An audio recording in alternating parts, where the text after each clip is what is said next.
तो महात्मा श्री भरत और राजा रहुगण के मध्य जो संवाद हुआ, वो सब कहने के पश्चात श्री सुखदेव जी महाराज ने महाराज भरत के वंश का वर्णन किया। फिर उसके बाद भूमंडल की स्थिति, उसके द्वीप वर्षादि विभाग, उनके लक्षण परिमाण, ग्रह नक्षत्रों की स्थिति, स्वर्ग नर्क की स्थिति, अतल वितल आदि लोगों की सब स्थिति का वर्णन किया, माने भूगोल का वर्णन किया। अब कोई पूछे कि भगवान की कथा सुनाते सुनाते सब कहने की क्या आवश्यकता थी, और बड़े विस्तार से वर्णन किया। और इसी वर्णन के मध्य में उन्होंने भारत भूमि की महिमा का भी गान किया। तो कोई प्रश्न करे, भाई ये सब कहने की आवश्यकता क्या थी?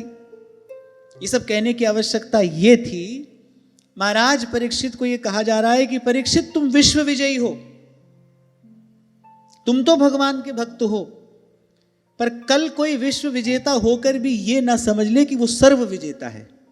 ये जो विश्व है ये भी उस समग्र अस्तित्व में एक कण मात्र ही है।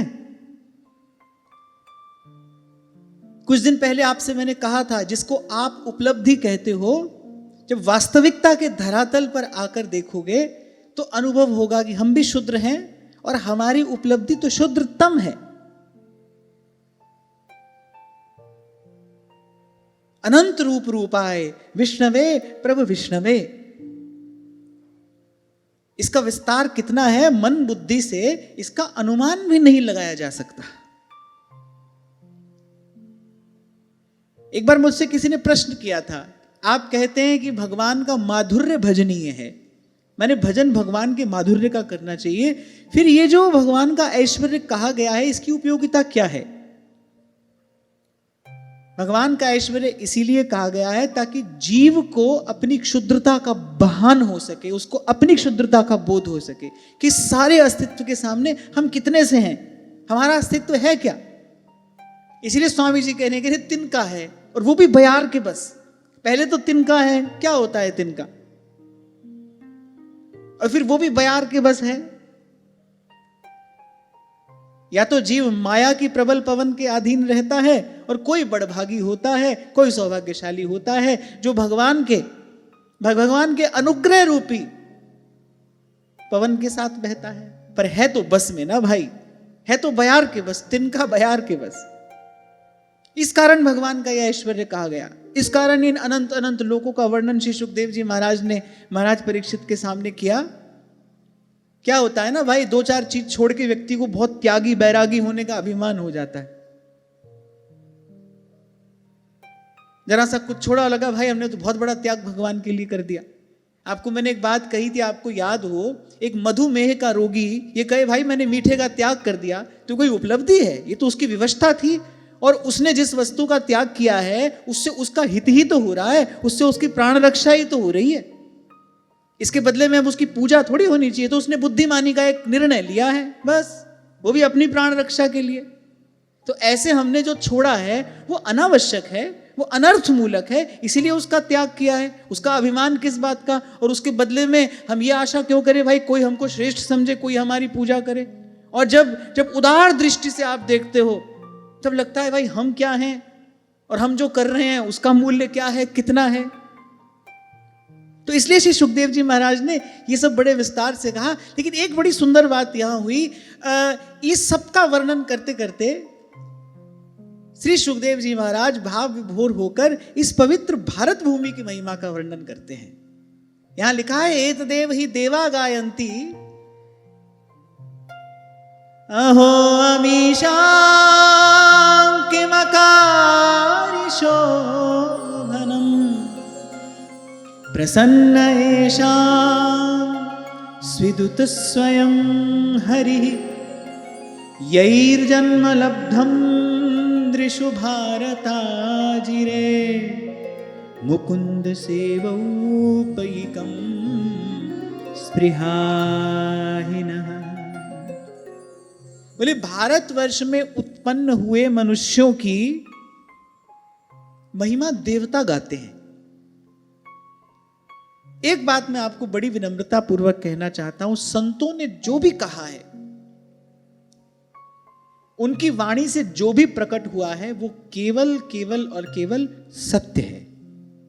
प्रयास करना उसमें कोई कोई संशय ना हो, उसमें हम कोई किंतु परंतु ना करें। अगर गोस्वामी जी कह रहे हैं ना, बड़े भाग मानुष तनु पावा और सुर दुर्लभ सोई ग्रंथन गावा, तो वस्तुतः ये मनुष्य का शरीर सुर दुर्लभ ही है। और उसमें भी भारतवर्ष में यदि मनुष्य का जन्म मिले, फिर तो कहा है कि उसकी महिमा देवता गाते हैं। एतदेव ही देवा गायंती, अरे अहो अमीशां किमकारी शोभनं प्रसन्न येषां स्विदुत स्वयं हरि। बोले जिन जीवों ने भारतवर्ष में भगवान की सेवा के योग्य मनुष्य जन्म प्राप्त किया, अब भाई मनुष्य तो मनुष्य है, पर भारतवर्ष में जन्मा मनुष्य विशेष क्यों है? क्यों है? हाँ, क्योंकि यहां उसको भगवत भजन का संस्कार मिल रहा है। जन्म से, जन्म लेते ही बालक के कान में वेद मंत्र का उच्चारण किया जाता है। उसकी जिह्वा पर जब मधु का स्पर्श कराया जाता है ना, तो भी वेद मंत्रोच्चारण के साथ कराया जाता है। प्रणव लिखा जाता है बालक की जिह्वा पर, भगवान नाम लिखा जाता है। जन्म के साथ ही उसको ये दिव्य संस्कार प्राप्त होता है। कई बार कहता हूं ना मैं आपसे कि मनुष्य तो कहीं पर भी प्रकट होता है, मनुष्य का शरीर तो मिलता है, पर मनुष्य का शरीर और ऐसे दिव्य संस्कार ये तो केवल भारत भूमि पर ही समुपलब्ध है। इसीलिए इसकी महिमा देवता गाते हैं कि पहले तो मनुष्य का जन्म मिला, यही भगवान की बहुत बड़ी कृपा है। फिर भारत भूमि पर जो जन्मा उसको तो मनुष्य के साथ मनुष्यत्व भी मिला है, माने उसको भगवत भजन का संस्कार मिला है, उसको भगवत सेवा की योग्यता मिली है। यहां लिखा है, बोले भगवान की सेवा के योग्य मनुष्य जन्म है। ये केवल मनुष्य जन्म नहीं है, भगवान की सेवा के योग्य मनुष्य जन्म है। पीने को यहां गंगा यमुना कृष्णा कावेरी का जल मिलता है, उस जल से और अंतर में भक्ति भाव का संचार होता है। मैं तो सदा से कहता हूं भाई, बड़े दीर्घ काल तक इस भारत भूमि ने दुख देखा। पदाक्रांता आए, उन्होंने आक्रांत किया इस भारत भूमि को, दूषित किया अपने मलिन विचारों से। सुख दुख तो यहां आते जाते रहे, लेकिन यह बड़े सौभाग्य की बात है कि एक भी दिन ऐसा नहीं गया होगा जिस दिन भारत की भूमि पर कोई सिद्ध समर्थ संत ना रहता हो। ये संतों की भूमि है, इसीलिए भगवान चयन करते हैं इसका। भगवान को जब आना होता है, अब ऐसे तो भाई हरि व्यापक सर्वत्र समाना, और भगवान कह रहे भाई सब मम प्रिय सब मम उपजाए। और भगवान को भी जब अपना घर बनाना होता है, भगवान को भी जब किसी आंगन में खेलने की इच्छा होती है, तो भगवान भारत भूमि का ही तो चयन करते हैं। संतों की भूमि है, भक्तों की भूमि है, एक एक रजकण पवित्र है यहां का।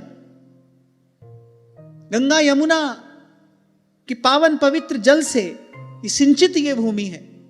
कुछ मिलता है यहां पर ऐसा जो अन्यत्र नहीं मिलता, नहीं मिलता, नहीं मिलता। और आध्यात्म का जो बीज है, हर बीज को पुष्पित पल्लवित होने के लिए एक वातावरण विशेष चाहिए होता है ना, ऐसे अध्यात्म के बीज को पुष्पित पल्लवित होने के लिए जो वातावरण चाहिए वो भारत भूमि है। वो भारत भूमि है। कह रहे भारत भूमि पर जन्मे मनुष्य की विशेषता क्या है? कह रहे उसको भगवत सेवा की योग्यता प्राप्त होती है। ये मनुष्य जन्म भगवान की सेवा के योग्य मनुष्य जन्म है। देवता विचार करते हैं, भाई इन्होंने ऐसा कौन सा पुण्य किया है। देवता ये विचार करते हैं, भाई हमसे बड़ा पुण्यात्मा कौन होगा, हम पुण्य कर करके स्वर्ग तक पहुंचे। पर इन मनुष्यों ने ऐसा कौन सा पुण्य किया है कि इनको भारत भूमि पर ऐसा पवित्र जन्म मिला है। फिर वो जब विचार करके थक जाते हैं तो कहते नहीं भाई, पुण्य के बल से तो ये प्राप्त नहीं होता, लगता है साक्षात श्री हरि इन पर प्रसन्न हो गए, भगवान इन पर प्रसन्न है, तभी इनको ये अवसर मिला है। तभी श्री ध्रुवदास जी कहते हैं, ज्ञान सहित नरदेह वर भरत खंड में हो, तो न चाख्यो प्रेम रस ताको रहिए। ज्ञान सहित, ज्ञान के सहित मनुष्य का जन्म, और वो भी भरत खंड में हुई, तो भारतवर्ष में हो। तो हूं ना चाख्यो प्रेम रस ताको रहिए रोई। इसीलिए आज तक भी आप देखेंगे जो हमारी प्राचीन ऋषि परंपरा है, उन्होंने कभी विदेश भ्रमण स्वीकार नहीं किया। पुराणों में भी ऐसा वर्णन मिलता है, कह रहे उससे आपका पुण्य क्षय होता है, मति मलिन हो सकती है। और मैं कहूंगा कि इसके पीछे ये सब कारण नहीं, इसके पीछे तो भारत भूमि के प्रति अनुराग है, भारत भूमि के प्रति प्रेम है। अब जैसे वृंदावन के रसिक महानुभावों को वृंदावन से प्रेम है तो कहते हैं सिर काटो पावक जरो बूढ़ मरो विष खाऊं, पर वृंदावन छाड़ के अनत न कित हो जाऊं। खंड खंड हो जाए तन अंग अंग सतटूक, वृंदावन मत छाड़िए छाड़ वो है बड़ी चूक। इसके मूल में क्या है? वृंदावन के प्रति प्रेम है, प्रीति है, अनुराग है। ऐसे ही भारत की ऋषि परंपरा ने इस पवित्र भारत भूमि के प्रति अपना अनुराग व्यक्त किया है। बोले नहीं भाई, इसको छोड़कर नहीं जाएंगे।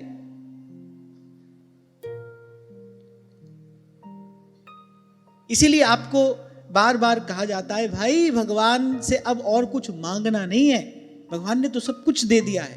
भारत भूमि पर ये मनुष्य का जन्म मिला है और फिर ये वृंदावन, ये रविजा तट, ये सत्संग न पावो रे, ये नर देह सजन प्रभु दीनी, ताही न विषय गरावो रे।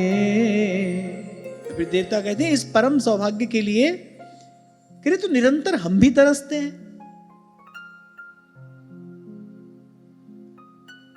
और भारत भूमि पर जन्मे मनुष्य की विशेषता क्या है?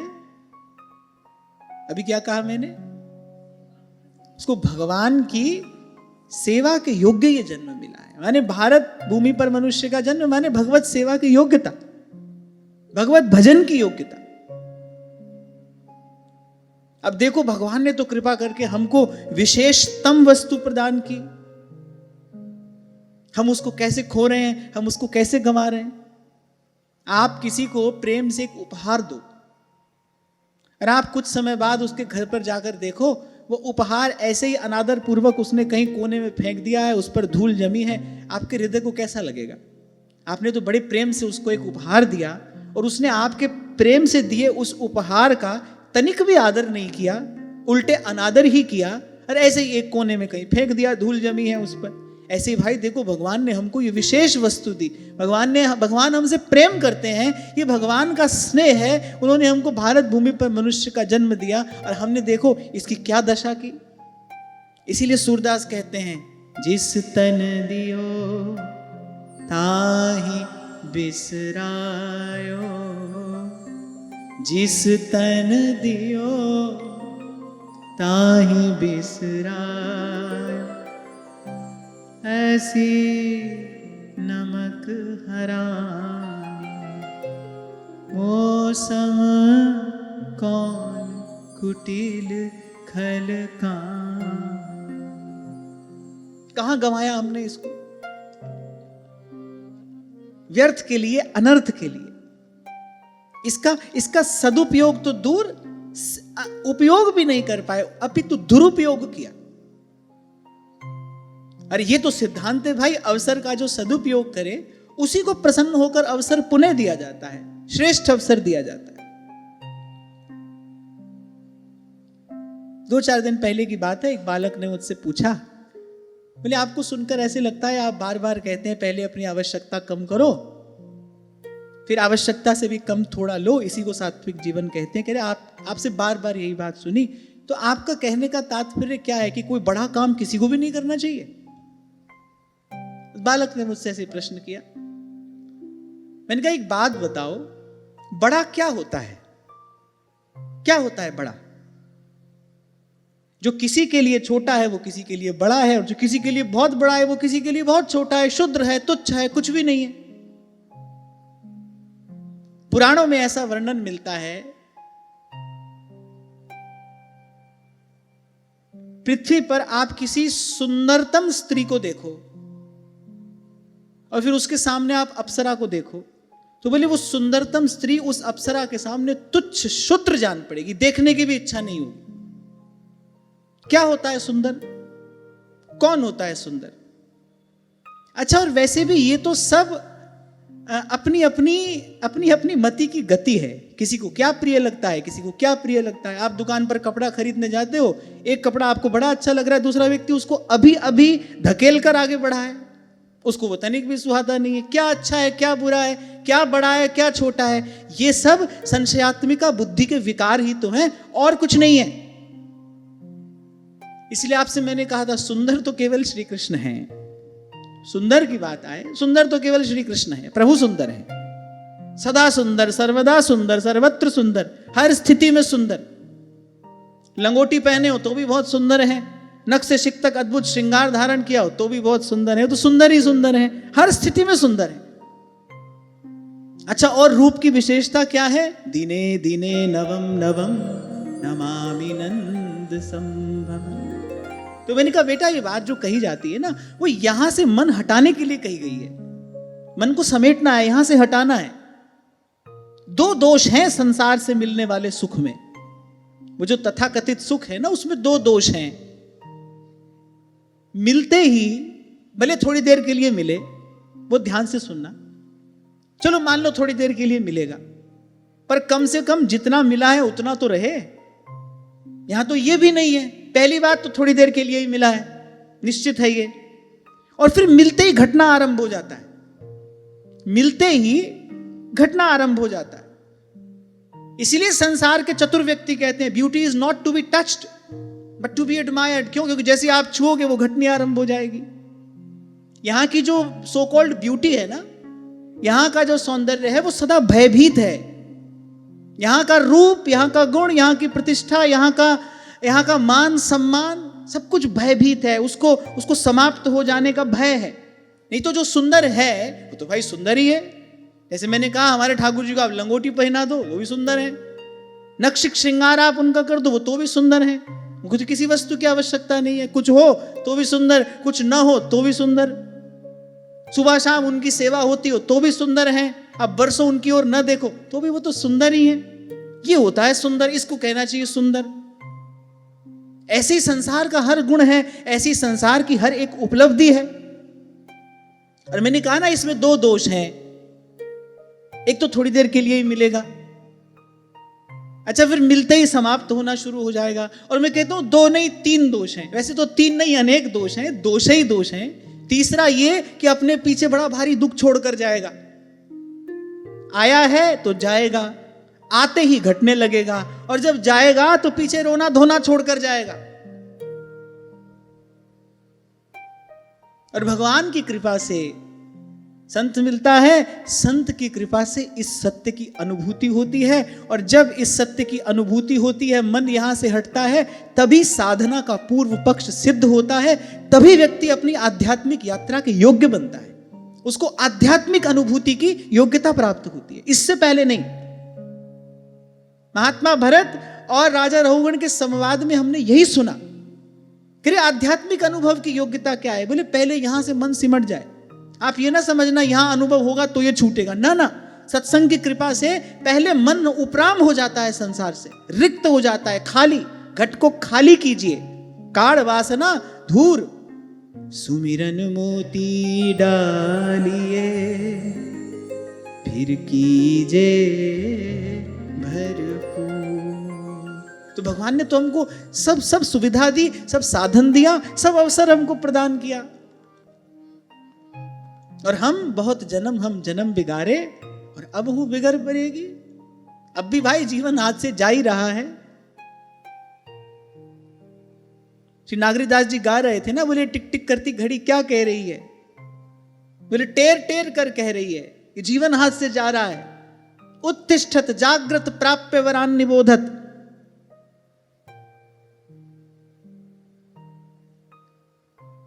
फिर उस बालक ने अगली बात कही, बोले क्योंकि ये सुनते हैं तो फिर ऐसे लगता है कि बड़ी निराशा सी है। मैंने कहा यही तो करना है, यहां से निराश ही तो होना है। आशा ही परमम दुखम नैराश्यम परमम सुखम। जब तक यहां से आशा है तब तक यहां से बचोगे कैसे, तब तक इससे छूटोगे कैसे, मुक्त कैसे होगे। और ध्यान रखना, अपने आप को बताते रहना पराधीन सुपने हूं सुख नाही। मणि माणिक से जड़ दे कोई पिंजरा, पर पिंजरा तो पिंजरा है, पिंजरा तो पिंजरा है। सुख तो स्वतंत्रता में ही है, स्वाधीनता में है। इसीलिए कहा पराधीन सपने हूं सुख नाही। और जब तक इन बंधनों में बंधे हो तब तक राजा बनो के रंग। कबीर कहते हैं कोई सिंहासन चढ़ चला, कोई बंधा जंजीर। तो देवता कहते हैं भाई कुछ और नहीं है, साक्षात श्री हरि इन पर प्रसन्न ही हो गए। फिर आगे कहते हैं, बोले हमने बड़े कठोर कठोर यज्ञ तप व्रत दान आदि करके जो ये तुच्छ स्वर्ग का अधिकार पाया, बोले इससे लाभ क्या है? संसार का सुख ही ऐसा नहीं है जो प्राप्त होते ही घटने लगता है, स्वर्ग का सुख भी ऐसा ही है। देखो देवता कह रहे हैं मेरे भाई स्वर्ग मिल गया, क्या लाभ हुआ इसका? बोले यहां हो क्या रहा है, क्योंकि इंद्रियों के भोगों की अधिकता है, सुबह से लेकर रात भोग ही भोग है, विलास ही विलास है। अच्छा उसके कारण क्या हुआ है, कहने स्मृति शक्ति जो है वो क्षीण हो गई है, याद ही नहीं रहता कि भगवान का भजन करना है। ये जो हम बार बार नाम जप करना भूल जाते हैं ना, इसका कारण क्या है? स्मृति शक्ति का क्षीण होना इसका कारण है। और स्मृति शक्ति क्षीण क्यों होती है? विषय भोग के कारण, विषय सेवन के कारण, विषय के चिंतन के कारण। आपसे कई बार एक प्रश्न मैंने पूछा, आपने उत्तर भी दिया। मैंने आपसे पूछा कि भगवान का भजन करने में कोई श्रम होता है? आपने कहा नहीं होता। नहीं होता ना, नहीं होता। आपको गांठ से कोई धन खर्च करना पड़ता हो? ऐसा भी नहीं है। पेट में सिर में दर्द होता हो? ऐसा भी नहीं, कुछ नहीं है ना, कुछ भी नहीं है। उल्टे सुख ही मिलता है। इतना सुख और किसी में नहीं जितना सुख कृष्ण के नाम में है, सुख ही मिलता है। फिर भी हम नहीं करते, क्यों? क्यों नहीं करते? विस्मृति हो जाती है ना, लग गए काम धंधे में, फिर भजन भूल गया, फिर याद आई, फिर करने बैठे, फिर भूल गया, फिर भूल गया। आपने कभी सोचा इसका कारण क्या है? इसका कारण है स्मृति शक्ति का क्षीण होना। और स्मृति शक्ति क्षीण कैसे होती है? कि विषय चिंतन के कारण, विषय सेवन के कारण। इसलिए आपको कहा जाता है भाई अपना जीवन सात्विक रखना, सत्व का बल अर्जित करना। कहा था कभी आपसे मैंने, धर्म को धारण करने के लिए सदाचार का बल चाहिए। नहीं तो सुनोगे, कभी कभी समझ भी लोगे पर कर नहीं पाओगे, और करोगे तो विस्मृति हो जाएगी, फिर भूल भूल कर लौट लौट कर वहीं जाओगे। जीव की इसी दशा का वर्णन श्री सहजोबाई जी करती हैं। विषय और जाने नहीं दे वो, ढूर ढूर जाओ गह गह ले वो, ढूर ढूर जाओ गह गह ले। और देवता स्वयं कह रहे हैं, नयत्र नारायण पाद पंकज स्मृति प्रमुष्टातिशयेन्द्रियोत्सवा। बोले स्मृति शक्ति क्षीण हो गई, ऐसे भोग विलास में उलझे। अरे संसार के तुच्छ से सुख में मन उलझ जाता है, भगवान भूल जाते हैं। फिर देवताओं को तो उन अलौकिक भोगों की प्राप्ति है, स्वर्गीय सुखों की प्राप्ति है। कि सबसे बड़ा दोष क्या है? कि नारायण के चरण कमलों की विस्मृति हो जाती है। और विपद विस्मरणम विष्णोः, भगवान की विस्मृति ही सब विपदाओं का एकमात्र कारण है। कह हनुमंत विपत्ति प्रभु सोई, जब तब सुमिरन भजन न होई। कह हनुमंत। आगे बड़ा सुंदर और बड़ा महत्वपूर्ण श्लोक है। कल्पायुषा स्थान जयात् पुनर्भवात्, क्षणायुषा भारत भूजयो वरम्, क्षणेन मर्त्येन कृतं मनस्विनः, संन्यस्य संयात्य भयं पदं हरे। देवता कह रहे हैं अरे स्वर्ग तो छोड़ो, जिन ब्रह्मलोक के निवासियों की एक कल्प तक की आयु होती है, पर फिर भी लौट कर संसार में ही आना पड़ता है, बोले उससे तो भारत भूमि में थोड़ी आयु वाला मनुष्य होकर जन्मना श्रेष्ठ है। कम से कम भगवान के श्री चरणारविंद के भजन का अधिकार, भजन का भाव, भजन की योग्यता तो यहां पर प्राप्त होती है। अरे कह रहे यहां देवता कह रहे हैं धीर पुरुष तो यहां एक क्षण में अपना कल्याण कर लेते हैं। 7 दिन में महाराज परीक्षित को वो मिला जो किसी योगी यति तपस्वी सन्यासी को जन्म जन्मांतर की साधना के बाद नहीं मिलता। जीवन मुक्त हो गए, जीते जी श्री कृष्ण के चरणों की सेवा सानिध्य प्राप्त हो गया, जीते जी भेंट हो गई भगवान से। तक्षक ने महाराज परीक्षित को नहीं काटा, तक्षक ने तो केवल उस पंचभूत के देह को ही काटा। परीक्षित तो उससे पहले जहां पहुंचना था वहां पहुंच गए थे, जीवन मुक्त। और ये तो आपसे सदा ही कहा मैंने, भाई अगर भगवान मिलेंगे तो जीते जी मिलेंगे, मरने के बाद नहीं। मरने के बाद तो भोग मिलता है जैसे देवताओं को मिल रहा है। बहुत पुण्यात्मा होगे स्वर्ग ही तो पहुंच जाओगे, और पुण्यात्मा होगे तो ब्रह्मलोक तक गति हो जाएगी। पर यहां एक बात कही भाई आज कल में, कल परसों में, नहीं तो कुछ बरसों में लौट कर तो यहीं आना पड़ेगा। और भारत भूमि पर अगर कोई सजग सावधान होकर किसी विरक्त भगवत प्राप्त महापुरुष की चरण सन्निधि प्राप्त कर ले, तो कह रहे ये सानिध्य तो उसको जीवन मुक्त कर देने वाला है। हम ना मरे मरी है संसार, हमको मिला जिया मनहारा,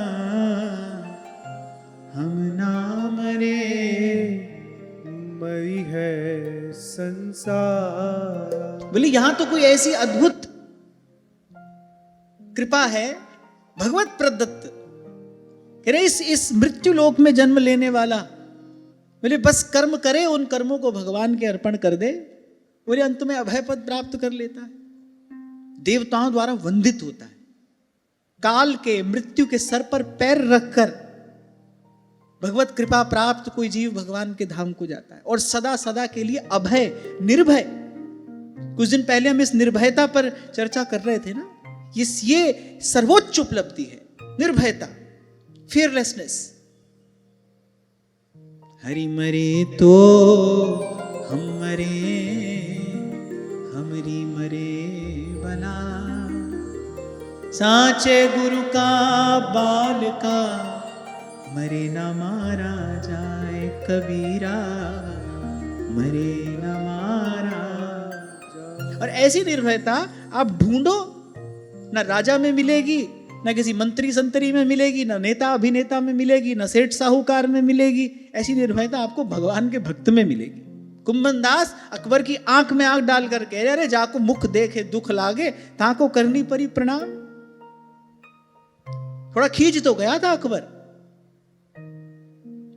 थोड़ा रुष्ट तो हो गया था, लेकिन वो बुद्धिमान था। उसने कहा इस महापुरुष के हृदय में कैसा कोई अद्भुत बल है, ये मेरी आंख में आंख डालकर ये बात कह रहा है। पीठ पीछे कहता तो शायद मैं इसके लिए कोई और विधान करता।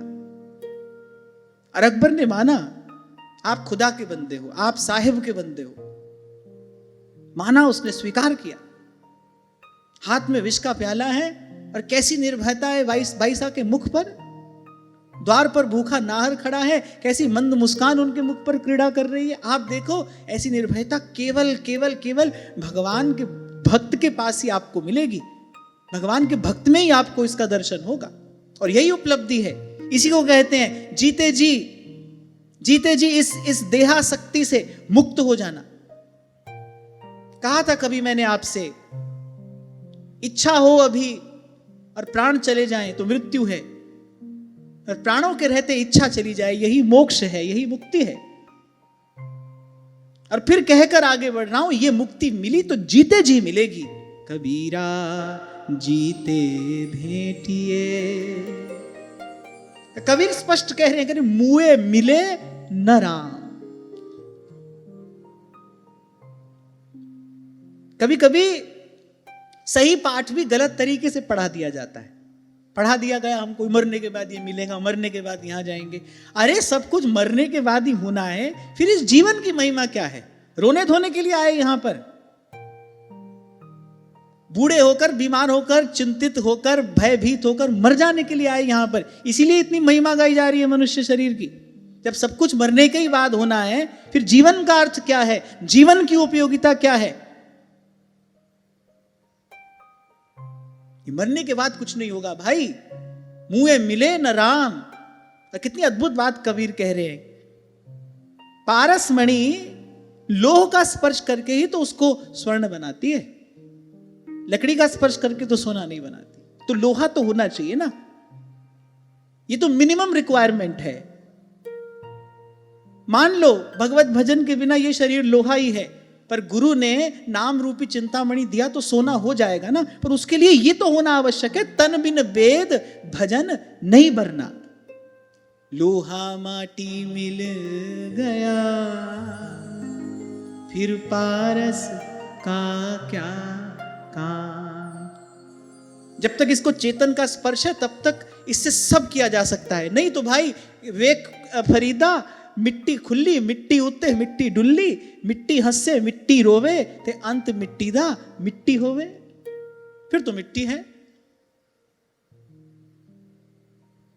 हमको मिला जिया मन हारा, हमको मिला जिया मन हारा।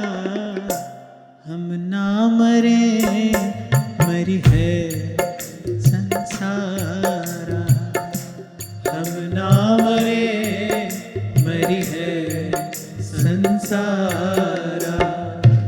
हम ना मरे मरी है संसारा, हम ना मरे मरी है संसारा। हमको मिला जिया मन हारा, हमको मिला जिया मन हारा। हम ना मरे मरी है संसारा, हम ना मरे मरी है संसारा। मरे बहिर्मुख साधु जीवे, मरे बहिर्मुख साधु जीवे, मरे बहिर्मुख साधु जीवे, मरे बहिर्मुख साधु जीवे। भर भर नाम रसायन पीवे, भर भर नाम रसायन पीवे। हमको मिला जिया मन हारा, हम ना मरे मरी है संसारा, हम ना मरे मरी है संसारा। हम ना मरे मरी है संसारा, हम ना मरे मरी है संसारा। इसलिए कबीर एक बड़े सुंदर शब्द का प्रयोग करते हैं, मुझे बड़ा प्यारा है, करें अनहद, जिसकी कोई सीमा ना हो। यहां ब्रह्मा जी को भी जो मिला है ना, उसकी एक सीमा है, वो सावधि है, उसकी एक अवधि है। अब मान लो आपको कोई अधिकार 1 वर्ष के लिए दिया, तो मिलते ही घटना आरंभ हुआ ना। जैसे ही आपको मिला वैसी घटना ही तो आरंभ हुआ। जीवन भी ऐसा ही है। देखो ये अधिकार भी मिलते ही घटना ही तो आरंभ होता है। गलत कहते हो आप जब आप पूछते हो आप कितने बड़े हो गए। बड़ा थोड़ी होता है कोई, छोटा होता है। अगर भजन ना करे तो ये पूछना चाहिए कितने छोटे हो गए। आप कहते हो कितने बड़े हो गए। इसमें अंग्रेजी में पूछा गया जो वाक्य है वो ज्यादा अच्छा है। हाउ ओल्ड आर यू, कितने पुराने हो गए आप, है ना। तो घट रहा है। पल पल छिन छिन घट रहा है। ऐसे और ऐसे कोई भी अधिकार है, मिलते ही घटने लगता है। कबीर कहते हैं हमको हमारे गुरु ने कुछ ऐसा दिया है, फिर वो अनहद है, उसकी कोई हद नहीं है, वो अनहद है। अच्छा, एक बेहद होता है, एक अनहद है। कबीर बेहद नहीं कह रहे अनहद।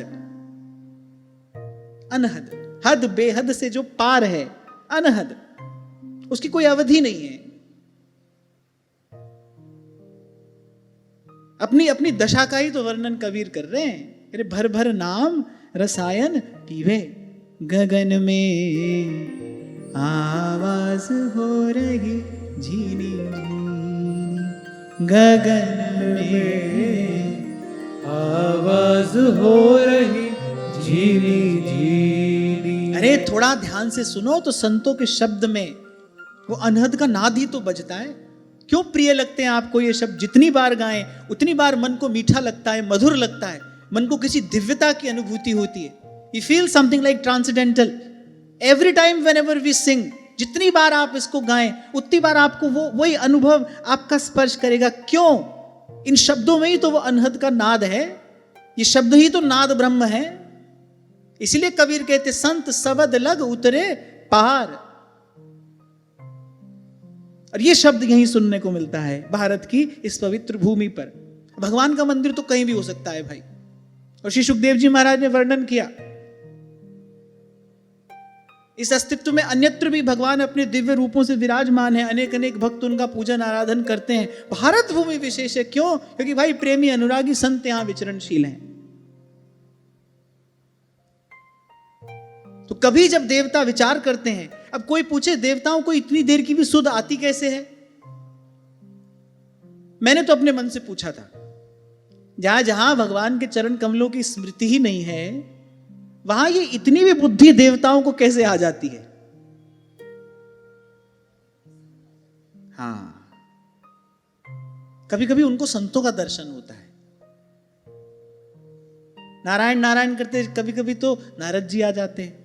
और ये ऐसे महापुरुष हैं, इनके श्रीअंग से स्पर्श करके वायु भी लग जाए तो भोगों से उपरामता हो जाती है, मन में निर्वेद उत्पन्न होता है। ये जो कुछ देवता यहां बैठकर विचार कर रहे हैं, मैंने सोचा इनके मन में ये विचार आया कहां से? फिर भाई ये सत्संग की महिमा है। कितना भी विषय वासना से ग्रस्त जीव क्यों ना हो, साधु उसको तार सकता है, साधु उसका उद्धार कर सकता है, और कोई नहीं कर सकता। ये बात आदि है कि साधु उसका उद्धार कर सकता है, ये पूरी बात है, और कोई नहीं कर सकता। जब तब साधु तारसी और सकल परपंच। कबीर कह रहे बाकी तो सब प्रपंच में डालने वाले हैं। हरि सिरजे तो वार है और गुरु सिरजे तो पार। तो ऐसे ही कुछ कुछ संतों का संग देवताओं को मिल गया लगता है, तभी इस प्रकार की चर्चा कर रहे हैं, तभी उनको थोड़ी देर के लिए सुध आती है। लेकिन वो कह रहे हैं क्योंकि इन स्मृति शक्ति इतनी क्षीण हो गई है भोग विलास के कारण कि बात याद तो आती है पर याद रहती नहीं। याद आ जाना और याद रहना ये दो अलग अलग बात है ना। याद तो आ जाती है भगवान की कभी कभी, पर वो याद बनी नहीं रहती। मैं तो पाप पुण्य से हटकर बात कर रहा हूं।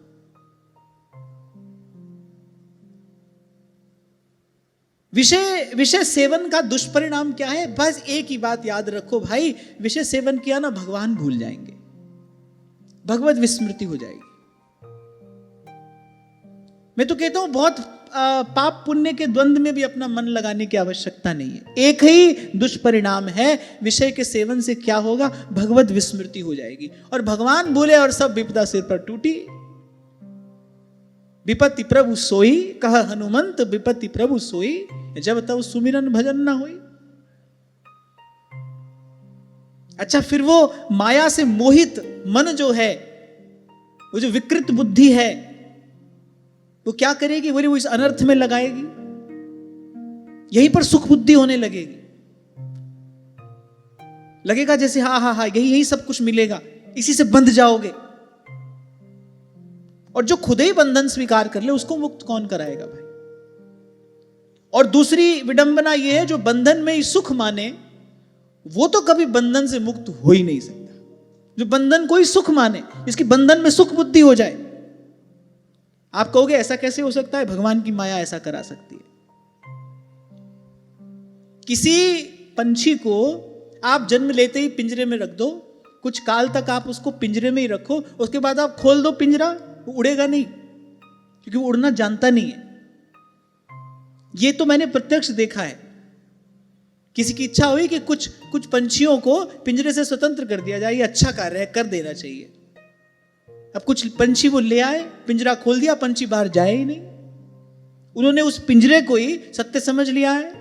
उनको लगता है भाई यही चिचियाते रहना यही हमारा जीवन है, यही जीव की दशा है, यही जीव की दशा है। उसको लगता है भाई यही कभी रोए कभी हंसे, कभी खोया कभी पाया, कभी जिए कभी मरे, कभी हंसे कभी रोए, यही हमारा जीवन है। वो इसी को ही सत्य समझता है, इसी को ही उपलब्धि समझता है। कभी सत्पुरुषों के संग जाकर बैठे तो लगता है सितारों से आगे जहां और भी हैं। कभी विमल महापुरुषों की चरण सन्निधि में जाकर बैठे तब अनुभव होता है कि नहीं भाई इससे अधिक और कुछ भी है, ये तो तुच्छ है, शुद्र है। यही अनुभूति श्री सुखदेव जी महाराज ने महाराज परीक्षित को कराई। इस सब विस्तार का वर्णन करने का केवल एक यही प्रयोजन था कि परीक्षित तुम जान लो कि जिसको तुम विश्व समझते हो वही समग्र अस्तित्व नहीं है। अनंत कोटि ब्रह्मांड नायक हैं भगवान। कोई विश्व विजेता होकर अपने आप को सर्व विजेता न समझने लगे, सर्व समर्थ न समझने लगे। और ये तो आज दुर्लभ घटना घटी है, देवता सत्संग कर रहे हैं। और देवता थोड़ी देर के लिए सत्संग कर रहे हैं, ये भी क्या है? ये भी संत की ही महिमा है। बड़ा सुंदर उत्तर दिया आपने। देवताओं के पास ये मति कहां से आती है? कभी कभी उनको ये विचार होता है, ये जो विचार देवता कर रहे हैं, क्योंकि इस प्रसंग के आरंभ में ही कहा एतदेव कि देवा गायंती, देवता ये विचार कर रहे हैं। ये विचार आया कहां से? हाँ भाई, आते जाते संत मिल जाते हैं। लाग दया कोमल चित संता। वैसे तो देखो जो भगवत भजन में लगा है वो तो किसी रजोगुणी व्यक्ति की ओर दिखेगा भी नहीं, उसको किसी भी भोगी विलासी का संग प्रिय नहीं होगा, उसको रुचिकर नहीं होगा। पर आप देखो संतों की कैसी कृपा है। आते जाते नारद जी सोचते हैं चलो एक चक्कर लगा लेते हैं यहां। श्रीमन्नारायण नारायण श्रीमन्नारायण नारायण नारायण श्रीमन्नारायण नारायण श्रीमन्नारायण नारायण नारायण। ये देखो थोड़ी देर पहले निर्भयता सुन रहे थे ये लोग,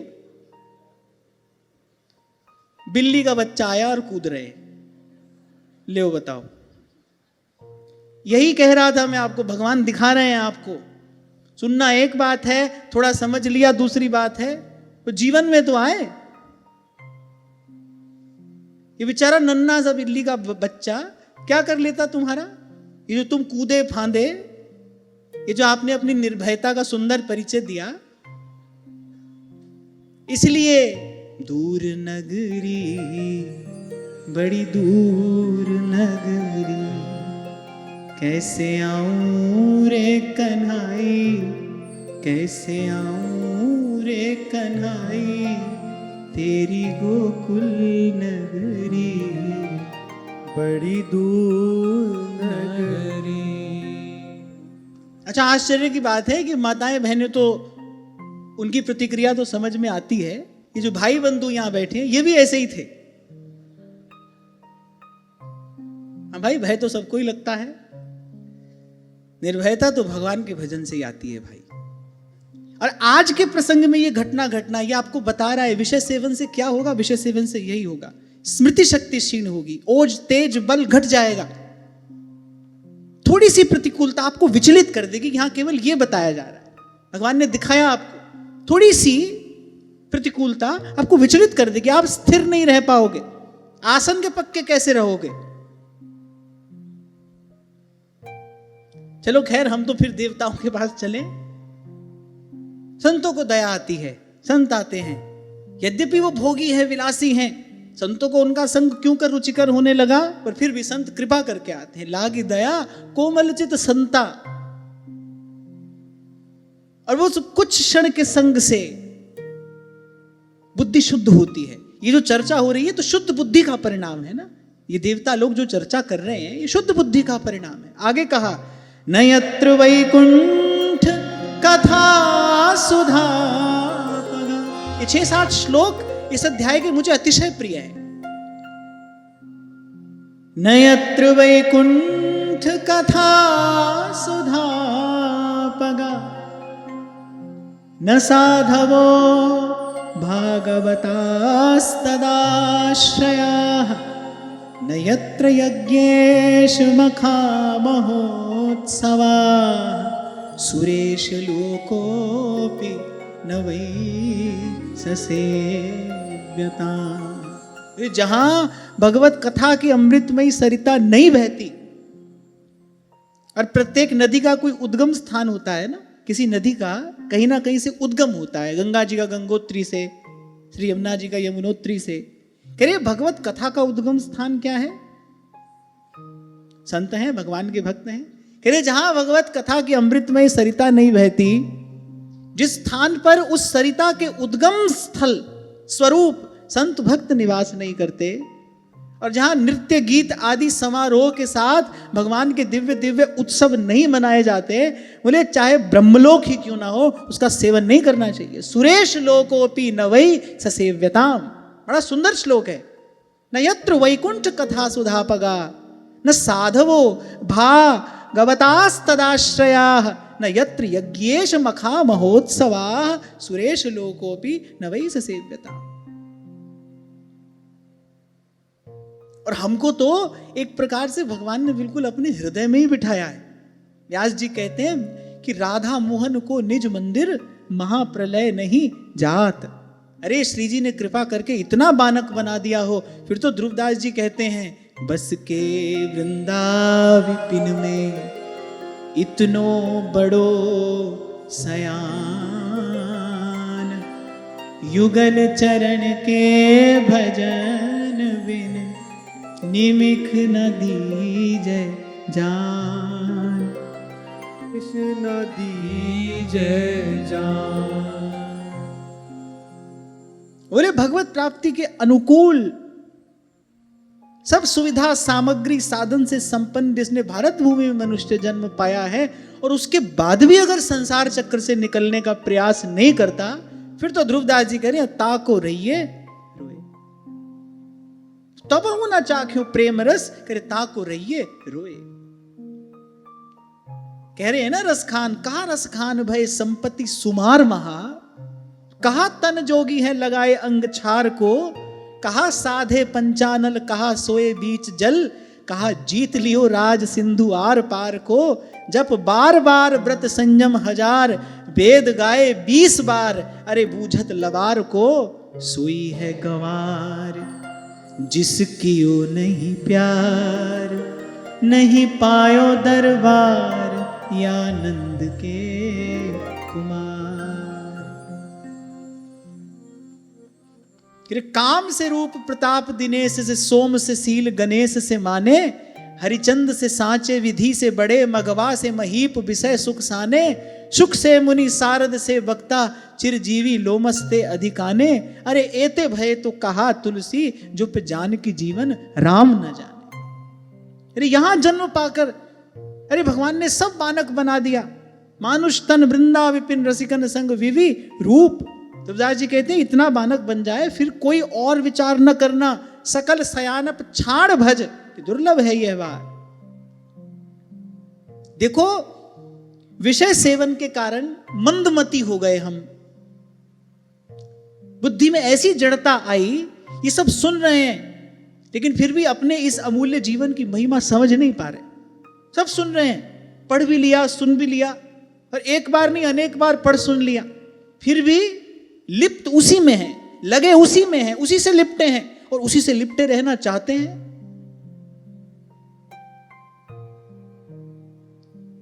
जिसको देखकर कहना पड़ता है ये माया श्री कृष्ण की। कहा करूं तेरी प्रबल माया, तेरे देत मन भरमाए। जब आऊं साधु संगत कछुक मन ठहरा। पुनि गयंद नहाय सरिता, जो गयंद नहाय सरिता। बहुरी वह सुभाए, हरि तेरो भजन कियो न जाए। हरि तेरो भजन कियो न जाए। यही श्रद्धया बर्हिषि भागशोहविल, निरुक्तमिष्टं विधिमंत्र वस्तुतः। एकः पृथं नाम अभिराहुतो मुदा, गृह्णाति पूर्णः स्वयमाशिषां प्रभु। देवता कह रहे हैं, बोले भारतवासियों का कैसा स्वभाव है, यज्ञ करते हैं, कथा कीर्तन करते हैं। बोले यज्ञ करते हैं तो भगवान स्वयं इनकी आहुति स्वीकार करते हैं, कथा कीर्तन करते हैं तो भगवान कह रहे हैं मद भक्ता यत्र गायन्ति तत्र तिष्ठामि नारद। मैं तो वहां खड़ा ही रहता हूं। कह इनको साक्षात भगवान का सानिध्य प्राप्त है। और वो भगवान कौन है? यो ब्रह्म रुद्र शुक नारद भीष्म मुख्यैरालक्षितो न सहसा पुरुषस्य तस्य। देखो गुरुजनों की, आचार्यों की क्या महिमा है। आपको हमको वृंदावन धाम प्रत्यक्ष करा दिया। प्रगट जगत में जगमगे वृंदा विपिन अनूप, जिसके लिए व्यास जी कह रहे हैं फणि पर रवितर नहीं विराट मह, नहीं संध्या नहीं प्रात, वो वृंदावन धाम। आचार्य ने हमको ऐसी भाव दृष्टि दी, महाप्रभु जी ने अपने नेत्र दिए हैं हमको देखने के लिए। आचार्य ने हमको ऐसी भाव दृष्टि दी, हमको वो वृंदावन प्रत्यक्ष करा दिया जहां ब्रह्मादिकों की गम नहीं है, अगम निगम की कौन चलावे, महाविष्णु के मन नहीं आवे। आप कहते हो क्या मिला, मैं कहता हूं क्या नहीं मिला। क्या नहीं मिला हमको? सब कुछ भगवान ने दिया। अब अपने आप को प्रभु ने दे दिया, हमको सेवा भजन में लगा दिया। दुर्दास जी कहते धन्य धन्य धन्य तेज इनके उपासी हैं। श्री जी के चरण हमको महाप्रभु जी ने दे दिए। वो लाल जी का परम धन है, लाल जी की निधि है। श्री महाप्रभु जी ने हमको भजने के लिए, ध्याने के लिए, सेवा करने के लिए श्री जी के वो चरणारविंद दे दिए। क्या नहीं मिला हमको? अब तोहू ना चाख्यो प्रेम रस, अरे अरे ताको रहिए रोए। कहीं कहीं पे तो कठोर बात रसिकों ने कही है। व्यास जी कह रहे हैं ना, सोई व्यभिचारी अरे आन कहे आन करे, अरे ताको मुख देखे दारुण दुख पाइए। कौन होता है व्यभिचारी? जो ये कहे तो ये कि मैं भगवान का हूं, हो संसार का, दिखाए तो ये कि भजन कर रहा हूं, लालसा वासना संसार की करे, वो व्यभिचारी है। कह सोई व्यभिचारी आन कहे आन करे, कह कुछ रहा है कर कुछ रहा है, कह ताको मुख देखे दारुण दुख पाइए।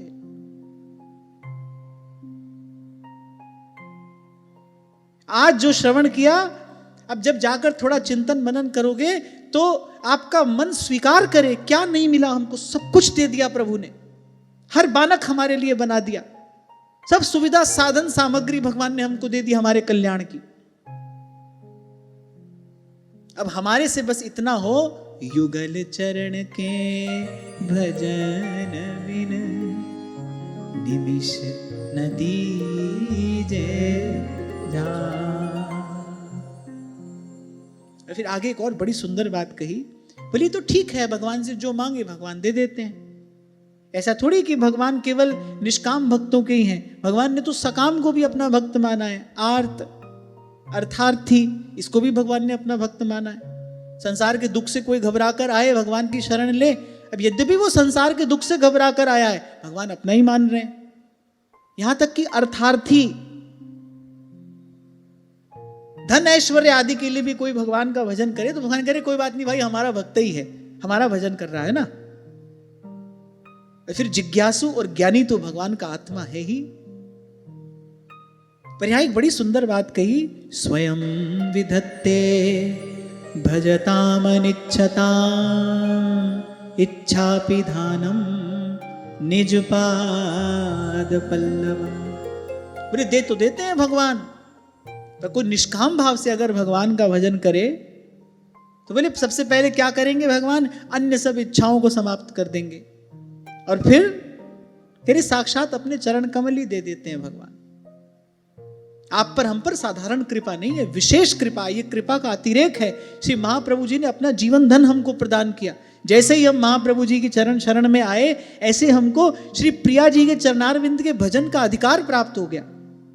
जिनके श्री हरिवंश सहायक तेई सजन भजन भजन अधिकारी, वृंदावन घन बसीवे लायक, तेई सजन भजन अधिकारी। महाप्रभु के शरण में आते ही हमको श्री जी के भजन का अधिकार प्राप्त हो गया। नहीं तो भाई सो कृपा अति सुगम नहीं, हाँ को कौन उपाव। मन भी चला जाएगा किसी का इस ओर, मन की जाने की सामर्थ्य भी नहीं है। मन बड़ा चंचल है, कूद फांद कर कहीं भी पहुंच जाता है। यहां आकर दिखाए, मन की सारी चंचलता जीव का पतन कराने के लिए ही तो है। मन के पास एक सामर्थ्य तो है, यहां बैठे बैठे अमेरिका पहुंच जाए, है ना, एक क्षण में, एक क्षण भी नहीं लगता।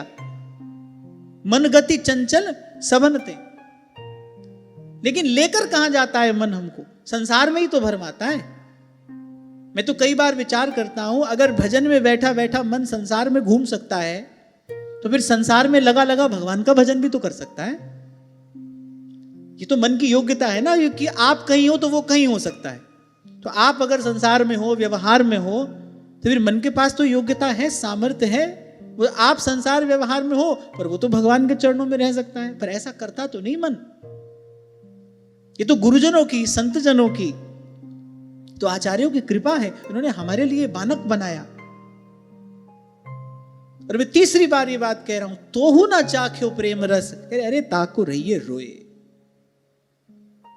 जो आज आरंभ में मैंने आपसे कहा कि किसी ने आपको प्रेम से उपहार दिया, आपने एक और कोने में फेंक दिया, उसके उपहार की अवज्ञा की, उसके हृदय को कितनी पीड़ा होगी। ऐसे भगवान ने हमको ये विशेष उपहार दिया। यहां तक प्रभु की कृपा हमको लेकर आई, नहीं तो तिनका बयार के बस, उसके बाद भी हम इसकी अवज्ञा करें, अवहेलना करें, और फिर उसके बाद हम सुख चाहें, इसके बाद भी हम सुख चाहें, तो ये भाई ये मंदमति ही है, ये मन की मूढ़ता ही है, और कुछ नहीं है। इसके बाद भी जीव सुख चाहता है भगवान से विमुख होकर। ध्यान रखना, पहले भी मैंने आपको ये बात कही थी, लाख करोड़ साधन जुटा लो आप अपने सुख के, अपनी सुविधा का सारा इंतजाम कर लो, जब तक प्रभु जीव पर अनुकूल नहीं होते, जीव सुखी नहीं हो सकता। तुम कृपाल जहां पर अनुकूला, ताही न व्यापी त्रिविध भवसूला। और वहीं दूसरी ओर भगवान अनुकूल हो, चारों ओर अग्नि की लपटें हैं, चारों ओर अग्नि की लपटें हैं, और बीच में बैठे नन्हे से प्रहलाद जी, हरि शरणम हरि शरणम हरि शरणम हरि शरणम हरि शरणम हरि शरणम हरि शरणम हरि शरणम। तो संतों की कृपा हुई देवताओं पर, देवता कुछ काल तक बैठकर इस सत्य सिद्धांत का विचार कर रहे हैं, और अंत में कहते हैं अब तक स्वर्ग सुख भोग लेने के बाद यदि कोई पुण्य बचा हो, क्योंकि सुख भोगने से पुण्य क्षीण होता है। यह एक बहुत बड़ा कारण है कि जो अनुभूति प्राप्त महापुरुष हैं, वो सब साधन उपलब्ध होने पर भी त्याग, तितिक्षा, तपस्या युक्त जीवन को ही अंगीकार करते हैं, क्योंकि सुख भोगने से पुण्य नष्ट होता है, पुण्य क्षीण होता है। और पुण्य पुंज बिन मिलहि कि संता। 2 दिन पहले हम यही बात कर रहे थे, भाई यहां जो दिख रहा है वो है नहीं, और जो है वो दिख नहीं रहा। गीता में भगवान ने यही सिद्धांत कहा, श्री सुधर्म बोधनीकार कह रहे हैं, जो है सो दीसत नहीं और जो दीसत सो नाही। धीरे धीरे धीरे धीरे दुख की ओर धकेल देने वाला है यहां का सुख। आपका पुण्य क्षीण कराएगा, आपको भीतर से दुर्बल कर देगा। अब एक व्यक्ति जो बचपन से सुख सुविधा में रहा हो, उसको थोड़ी सी प्रतिकूलता में रहने के लिए कह दो, वो रह नहीं पाएगा। जिसने सदा सुख सुविधा ही देखी है, जैसे आप लोग कहते हैं born with a silver spoon, जो सब सुख सुविधा के साथ जन्मा है, उसको आप थोड़ी प्रतिकूलता दे तो वो सह नहीं पाएगा। और ये तो सिद्धांत है कि चंदन की लकड़ी को जब तक खुरदरे पत्थर पर ना घिसा जाए, उसका स्वरूप, उसकी सुवास प्रकट नहीं होती। चिकने पत्थर पर नहीं घिसा जाता उसको। We needs an abrasive surface, उसको घसने के लिए। ऐसे ही जीवन है, इसकी भी चमक, इसकी भी सुवास प्रकट होती है कब? जब ऐसी परिस्थिति में डाला जाता है, जीवन को तपाया जाता है। एक विचारक कहता है, बड़ी अच्छी बात है, वो कहता है comfort is the worst enemy. जो सुविधा है वो आपका सबसे बड़ा शत्रु है। जैसे उस महात्मा ने मुझसे कहा, बोले बेटा अपनी आध्यात्मिक उन्नति चाहते हो तो प्रशंसा करने वालों से दूर रहना। ऐसे comfort is the worst enemy. इसलिए मैं बल देता हूं इस बात पर कि भाई आपके जीवन में पुरुषार्थ बना रहे। There should be physical hard work. पुरुषार्थ बना रहना चाहिए आपके जीवन में, परिश्रम रहना चाहिए, परिश्रमहीन जीवन ना हो जाए। स्वस्थ रहेंगे आप, प्रसन्न रहेंगे आप। दीर्घ काल तक जब आप स्वस्थ रहते हैं तो वो दीर्घकालिक जो शारीरिक स्वास्थ्य है वो एक सहज प्रसन्नता का भाव लेकर आता है। नहीं तो कहीं शरीर के किसी ना किसी हिस्से में रोग हुआ, व्याधि हुई, पीड़ा हुई, तो वो जो ऊर्जा है, वो जो शक्ति है, उसका क्षय होता रहेगा ना वहां। अच्छा, शरीर ऐसा है, कहीं कांटा लग जाए, सारी की सारी चेतना कांटा लगते ही उस कांटे के पास पहुंच जाती है। शरीर के एक हिस्से में नन्हा सा कांटा लगा, आप भगवान के भजन में थे, बस वहां से हटकर कांटे के पास में पहुंच गए। कुछ रचना ऐसी है, ये मन मस्तिष्क ऐसा है। तो बहुत अधिक सुख सुविधा भोग विलास जो है वो आपके पुण्यों का क्षय कराता है। और केवल सुख सुविधा भोग विलास नहीं भाई, ये जो मान प्रतिष्ठा है, इससे तो बड़ी तीव्र गति से पुण्य नष्ट होता है। लोक मान्यता अनलसम तप कर कानन दाह, ये तो तपस्या के कानन को भस्मीभूत कर देता है। कहां थे कहां आ गए, ऐसा। और जिन लोगों ने अति की प्रतिष्ठा भोगी है इस संसार में, ऐसे प्रत्यक्ष उदाहरण है हमारे ही सामने हैं। जिन लोगों ने अति की प्रतिष्ठा भोगी है, उसका परिणाम बड़ा दुखद रहा है, उसका अंत कोई सुखद नहीं हुआ। अब आप करो भाई, हम तो चाहते नहीं थे, हमारे पास आया। नहीं, ऐसा नहीं है, ऐसा नहीं होता। आप चाहे तो एक नियत दूरी बनाकर रख सकते, ऐसी व्यवस्था भगवान ने की है। सदा ही आपसे कहता आया हूं ना, मैं आज फिर कह रहा हूं, आपके जीवन में जो हो रहा है ना, उसमें आपकी इच्छा है, आपकी इच्छा, आपके संकल्प हैं, देर सवेर फलीभूत हो रहे हैं। आज होंगे नहीं तो फिर kiसी जन्म में आओगे, पर वो फलीभूत होंगे, क्योंकि आप चेतन हैं, ईश्वर का अंश हैं। आपके संकल्प फलीभूत हो रहे हैं। भजन का फलीभूत होना क्या है? इच्छाओं की निवृत्ति। अब कुछ चाहते नहीं, भगवान को चाहते हैं। यही भजन भाव का फलीभूत होना है, यही भक्ति का सुफला होना है। तो देवता कहते हैं भाई, थोड़ा पुण्य अगर बच गया हो, स्वर्ग का सुख हमने भोगा है, हमारा पुण्य तो नष्ट हो गया होगा। थोड़ा सा पुण्य यदि हमारा बच गया हो तो फिर देवता प्रार्थना करते हैं, तेना जनाभे स्मृति मज्जन्म न स्यात् वर्षे हरिर्यद् भजतां शंतनोति। तो बोले उस पुण्य के प्रभाव से हमको भारतवर्ष में फिर भगवान की स्मृति युक्त जन्म मिले, भगवान की स्मृति युक्त जन्म, भगवान की विस्मृति ना हो, भगवान को याद करते जन्मे और भगवान को याद करने के लिए जन्मे। भगवान आदि शंकराचार्य कहते मुक्तया, जो मुक्त हो गए हैं, मुक्तया अपि, वो भी फिर विग्रहम कृत्वा, फिर शरीर धारण करते हैं। मुक्तया अपि विग्रहम कृत्वा, किस लिए? तम भजन्ते, भगवान का भजन करने के लिए, कीर्तन करने के लिए, कथा कहने सुनने के लिए, ठाकुर जी की सेवा करने के लिए, प्रभु को लाड लड़ाने के लिए, भगवान के प्यारे भक्तों का संग प्राप्त करने के लिए, उनकी चरण धोवन अपने मस्तक पर धारण करने के लिए, उनकी चरण धूलि में स्नान करने के लिए, फिर जन्म धारण करते, मुक्त हो गए हैं, इच्छाओं की निवृत्ति हो गई, अपने सहज स्वरूप में स्थित हो गए, फिर आते हैं इस घोर दुख रूप संसार में आते हैं। किस लिए? बोले भगवान का भजन करने के लिए। तो देवता कहते हैं कि यदि कोई पुण्य हमारा बचा हो, फिर इस पवित्र भारत भूमि पर हमें भगवत स्मृति से युक्त मनुष्य का जन्म मिले, क्योंकि एक बात तो निश्चित है, एक बात पक्की है, जो भगवान का भजन करेगा, फिर वो भजन का भाव आते ही सुखी हो जाता है। मैं भगवान का भजन करूं, अब भजन करेंगे भाई, ये भाव आते ही देखो एक सुख आनंद की वर्षा होनी आरंभ हो जाएगी। भगवान की सामर्थ्य क्या है, किसी भी प्रकार से कही नहीं जा सकती भाई, उसका तो केवल अनुभव ही किया जाता है, और वो अनुभव की वस्तु है, अनुभव ही की जानी चाहिए। Something not to be explained but experienced. वो व्याख्या की वस्तु नहीं है। कैसी है भगवान की सामर्थ्य, कैसा भगवान का स्वरूप है, कैसा भगवान का स्वभाव है, भजन करने वाले को भगवान क्या देते हैं, तो वही भजन करने वाला जानता है। क्या नहीं देते भगवान, यहां कहा अपने चरण कमल तक दे देते हैं, फिर जीव का कल्याण कर देते हैं, अपना सा कर लेते हैं भगवान, अपना बना लेते हैं। सालों के साष्टी सामीप्य सायुज्य सारूप्य सब भगवान प्रसाद में दे देते हैं।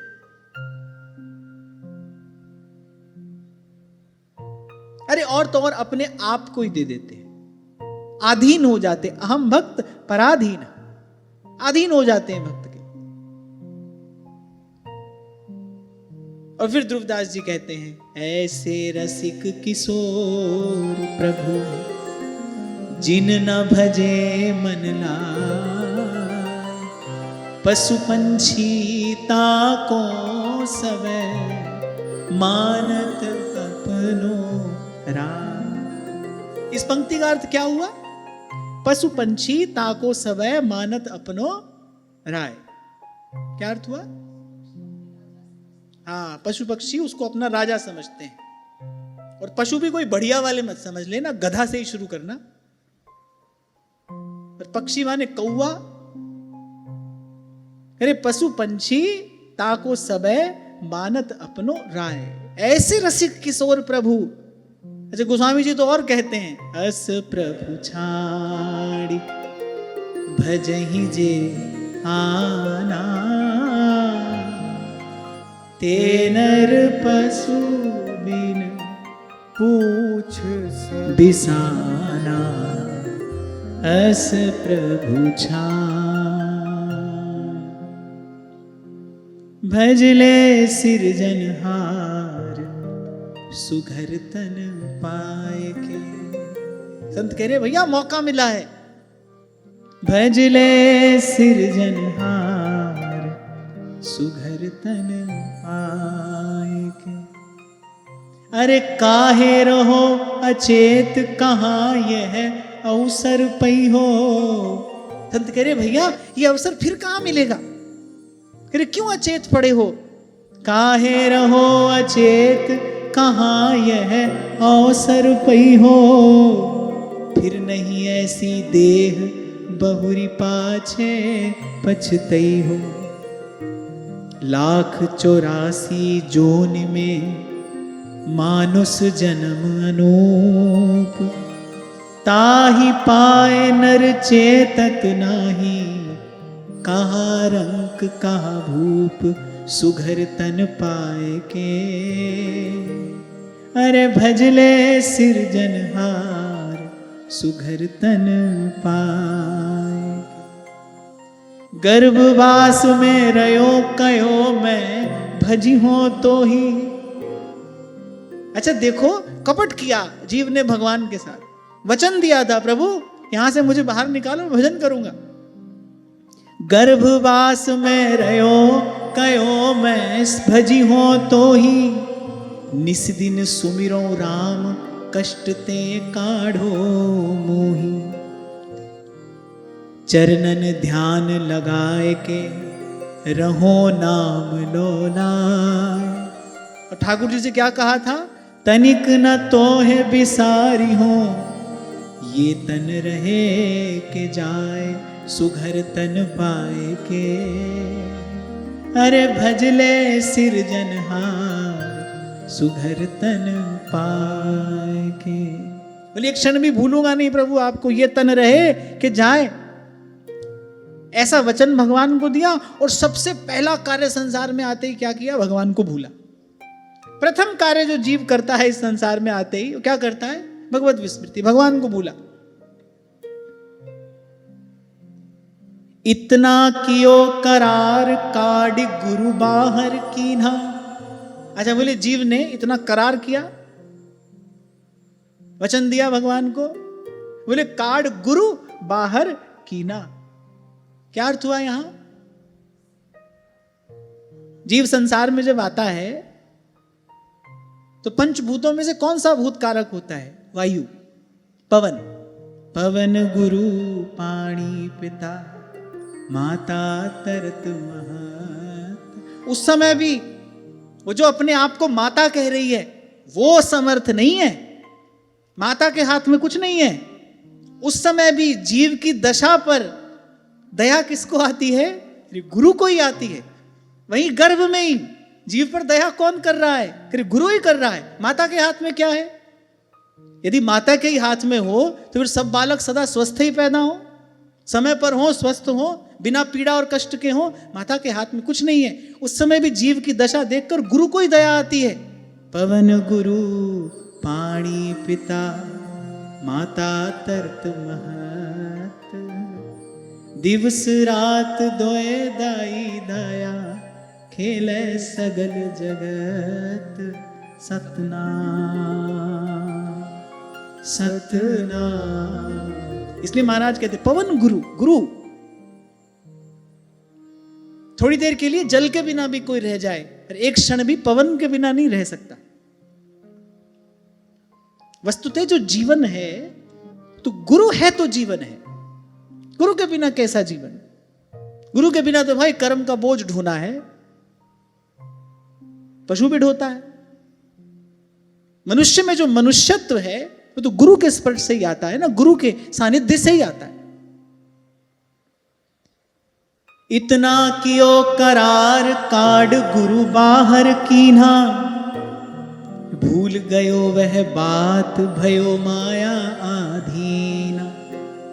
भूली बातें उदर की आन पड़ी सुधिएत, बालकपन बीत्यो वृथा खेलत फिरत अचेत।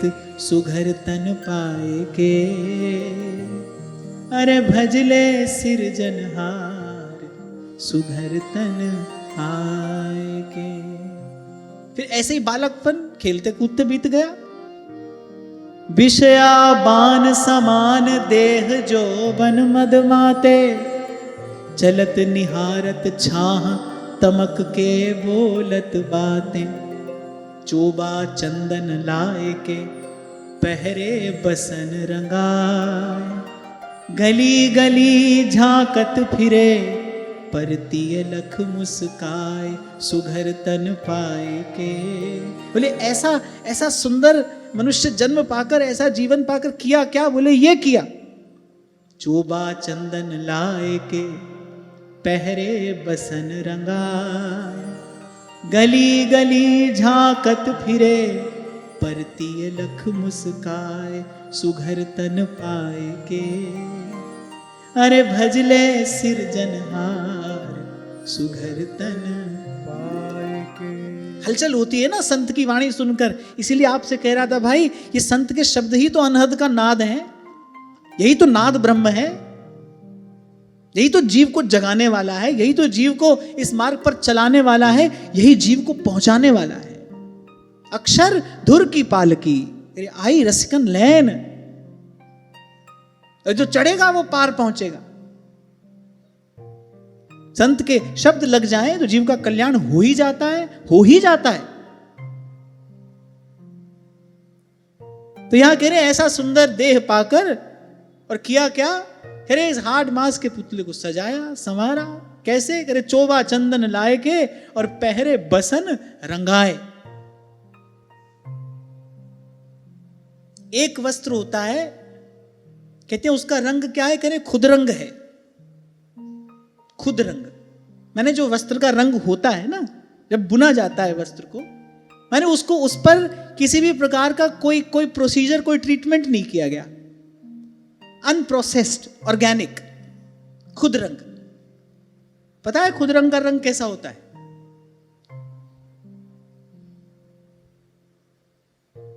सफेद होता है? नहीं, सफेद भी नहीं होता है। सफेद तो ब्लीच करके होता है।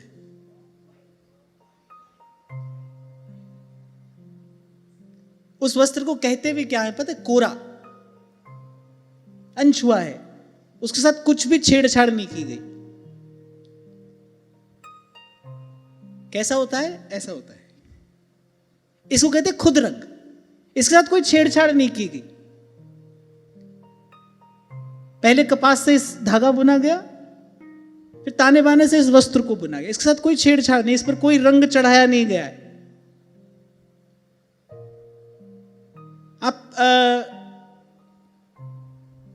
क्योंकि ये मेरा विषय था, जब मैं पढ़ रहा था तो ये मेरा विषय था, तो मैंने इसको पढ़ा है। तो पहले के समय के जो फकीर होते थे, कह रहे वो कौन सा कपड़ा पहनते थे? खुद रंग, खुद रंग का कपड़ा। गुरबाणी में इसका वर्णन आता है। श्री गुरु नानक देव जी के जीवन चरित्र में इस शब्द का वर्णन आया है, खुद रंग। माने जो जैसा है वैसा ही, बस उसके साथ कोई छेड़छाड़ नहीं है, उसको सजाया संवारा नहीं गया है। क्यों? क्योंकि वस्त्र पहना जा रहा था किस लिए? शरीर को ढकने के लिए, शरीर को सजाने के लिए नहीं। एक फकीर वस्त्र पहन रहा है किस लिए? मर्यादा की रक्षा के लिए, वो शरीर को ढकने के लिए, उसको सजाने के लिए नहीं। गीता प्रेस के संस्थापक सेठ श्री जयदयाल गोयंदका जी ये बात प्राय करके कहा करते थे। जैसे आपको कभी मैंने कहा था ना, यदि संयम साधना हो तो सबसे पहले संयम कहां से आरंभ करना पड़ेगा? संयम का अनुष्ठान कहां से आरंभ करना पड़ेगा? आहार से, भोजन से, सबसे पहले। और कहते हैं जैसे जैसे ये चेतना शुद्ध होती है, निर्मल होती है, कह रहे ऐसे सबसे पहले सादगी कहां आती है? बोले भोजन में और वस्त्र में। जो सादगी आती है, जो सहजता आती है, सरलता आती है, वो कहां आती है? फिर भोजन में आती है। सहज ही आपकी रुचि होगी, आपकी प्रवृत्ति होगी।